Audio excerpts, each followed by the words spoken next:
dun sa edit-edit na yun.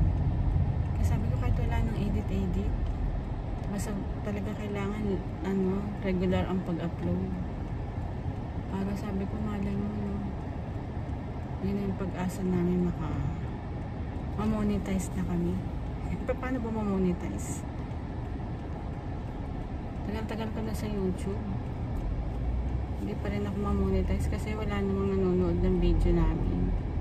Tapos wala naman ako magaganda rin na upload. Kaya ito, pinagtsatsagaan ko na lang. Kahit mga ganito man lang. Ang pag-asa ko na lang to si Papi. Wag lang siya talagang maiinis habang kinukuhaan ko siya ng video. Kasi ayaw na talaga niyang magpakuha.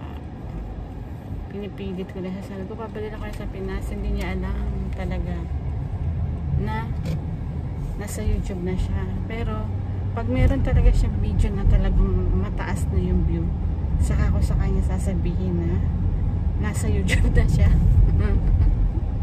Kaya pansamantala, kuhaan ko muna siya ng palihim. Sasurpresahin ko na siya pag talagang marami na siyang views. O diba? Ganda na ang pag-asa ko yung si Papi. Kaya kahit pa konti-konti man lang,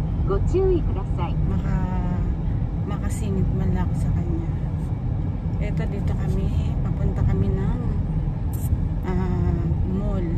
Dahil kasi sobrang init ngayon, papahingahin muna namin yung aircon sa bahay. Naku, maghapon na siya. Magdamag maghapon ng aircon. Grabe init dito. Kung mainit sa Pinas, mas grabe din ang init dito. Naku, talagang magbebeta-beta yung katawan mo sa sobrang init. Kaya sabi niya, tambay muna tayo sa mall. Tapos palengke muna kami. Tapos tambay muna ng konti. Saka na kami uuwi. Na? Papi!